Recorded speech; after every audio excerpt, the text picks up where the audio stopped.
लोग देखते होंगे स्फटिक की माला है, माला से निरंतर उन्हीं का नाम का स्मरण करती है। जो सर्वव्यापिनी है, जो सब जगह है, वह भी तो निरंतर उसी राम के गुणगान करती है।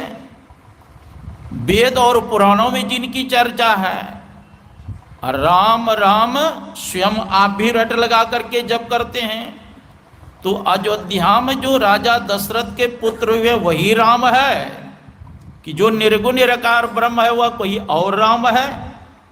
अगर आप कहते हैं कि नहीं, अयोध्या में जो राजा दशरथ के पुत्र वही राम है, तो जौन नृपतनय तो ब्रह्म किमी।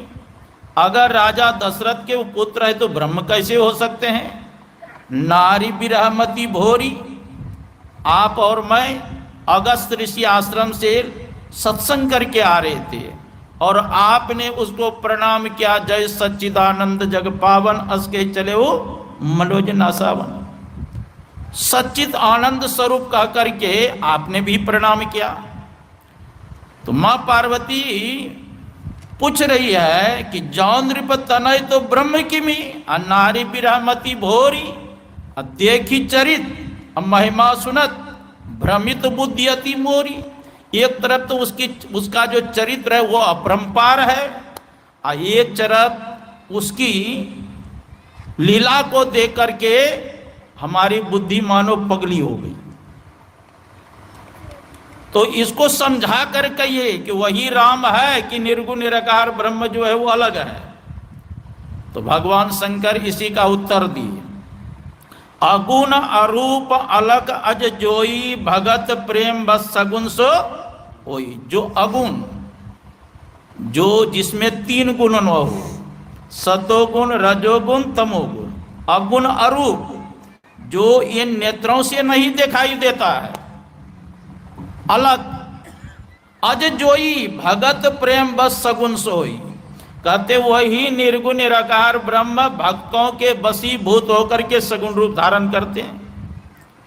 अब फिर दूसरे चौपाई में स्वयं भगवान संग जल का ही दूसरा रूप बर्फ है और कुहासा है।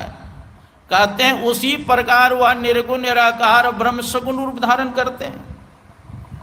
हाँ, बर्फ स्थिर नहीं रह सकता, वो तो गलेगा तो क्या होगा, वो जल ही होगा ना। उसका शाश्वत रूप कौन है? जल है ना। उसकी प्रकार वह निर्गुण निराकार ब्रह्म स्थिर है, एक रस रहने वाले हैं, उसमें परिवर्तन नहीं है। ओला में परिवर्तन हो सकता है लेकिन जल में होगा क्या? पाला में भी परिवर्तन होगा, सूर्य का प्रकाश पड़ते ही पाला समाप्त हो जाएगा। तो कहते हैं जो गुण रहित सगुण सो कैसे जल हिम उपलब्ध बिलग नहीं जैसे। यही बात हम पवित्राणाय साधु विनाशाय च दुष्कृताम धर्म संस्थापनार्थाय युगे युगे। जब जब धर्म की हानि होती है, अधर्म का वृद्धि होते हैं, तब तब प्रभु अनेक रूप धारण करके दुष्टों का संहार करते हैं और धर्म की स्थापना करते हैं। यही बात रामचरितमानस में भी है। जब जब होई धर्म की हानि, बाढ़े असुर अधम अभिमानी, तब तब प्रभु धरि विविध शरीरा, हरहि भव दुख सज्जन पीरा। राम सच्चिदानंद दिनेशा, नहीं तो मोह निशा लवलेशा।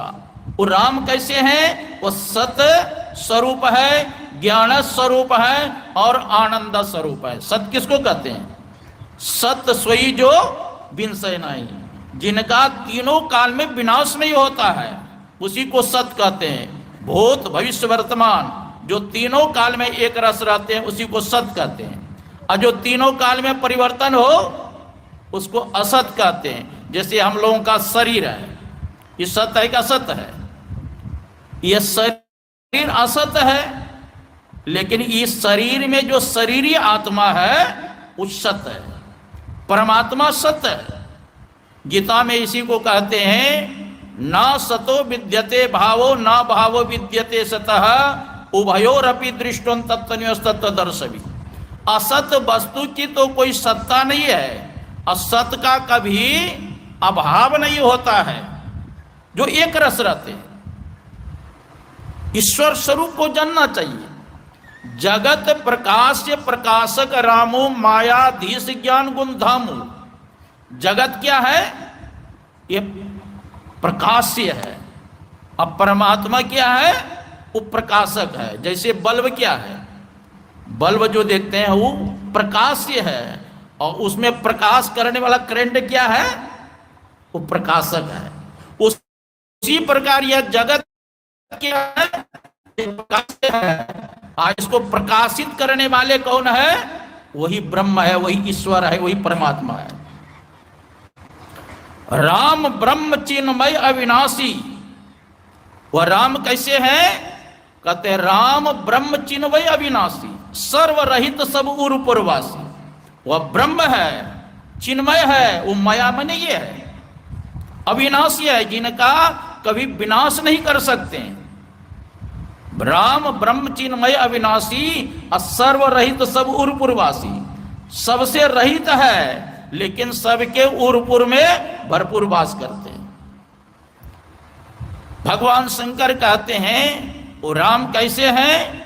बिनु पग चले, सुनय बिनु काना, कर बिनु कर्म करे विधि नाना, आनंद रहित सकल रस भोगी, बिन बानी बत्ता बड़ जोगी। तन बिनु परस, नयन बिनु देखा, ग्रह ग्रास बिनु बास असेखा। असी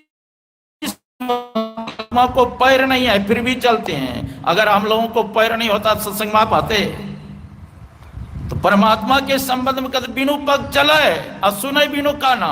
परमात्मा को कान नहीं है, अब फिर भी सुनते हैं। अगर भक्त कोई विपत्ति में पड़ जाते, कृपाला दीन दयाला कौशल्या हितकारी, महतारी मुनि मनहारी अद्भुत रूप विचारी, लोचन अभिरामा तन घनश्यामा निज आयुध भिज चारी, भूषण बनमाला नयन विशाला शोभा सिंधु खरारी, का दोई कर जोरी स्तुति तोरी केहि विधि करो अनंता।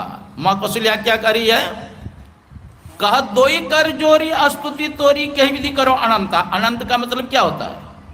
जिसका आदि अंत मध्य नहीं हो उसी को अनंत कहते हैं। अरे बालक का जन्म होता है कितना होता है? 1 फुट का होगा। लेकिन मां कौशल्या क्या कर रही है? कहा दोई कर जोरी स्तुति तोरी कही विधि करो अनंता। हे अनंत स्वरूप परमात्मा, आपकी स्तुति किस प्रकार करूं? स्तुति तो कर रही है सगुण सगार भगवान की, लेकिन अर्थ क्या होता है? उनका आत्मस्वरूप का हो रहा है। माया गुण ज्ञानातीत यमाना वेद पुराण भणंता। प्रभु आप माया और गुण से परे है। माया किसको कहते हैं? मा मना नहीं, या मना जो नहीं है उसी का नाम क्या है? माया। गो गोचर जहां लगी मन जाए सो सब माया जानो भाई। जो इंद्रियों के द्वारा देखा सुना जाता है वो ब्रह्म परमात्मा नहीं, उनकी माया है, उन्हीं की माया बता है। तो कहे माया गुण ज्ञाना अतीत यमाना वेद पुराण भणंता, सो मम हित लागी जन अनुरागी प्रकट भय श्री कंता। मेरे हित के लिए, भक्तों को प्रेम वितरण करने के लिए, सो मम हित लागी जन अनुरागी प्रकट भय श्रीकांता। श्रीकांत मतलब श्री कहते हैं लक्ष्मी को, और लक्ष्मी का कांत कौन है? भगवान विष्णु। अरे भगवान विष्णु का ही अवतार भगवान राम है ना। उस रास्ता से जाओ, उस ब्रह्मा जी से भेंट हो जाएगा। मैं पिताजी का दिखाए हुए रास्ता पर चला, इस ब्रह्मांड को जब पार कर गया, दूसरे ब्रह्मांड में जब प्रवेश किया, देखा एक माई बिलख बिलख करके रो रही है। मैंने पूछा तुम क्यों रो रही हो? कहा देखो ब्रह्मा जी ने हमको वचन दिया था कि मैं तुम्हारे साथ शादी करूंगा, लेकिन वो ब्रह्मा जी मुकर गए। कहते हमारे पिताजी झूठ तो नहीं बोल सकते हैं? कहा नहीं, जो आपके पिताजी ब्रह्मा है वो नहीं है, ये दूसरा ब्रह्मा है। तो कहा मैं उन्हीं के पास जा रहा हूं। पूजवा के पदार्पण हो गए, खड़े हो जाएं। भगतम गुरुदेव जय राम गुरु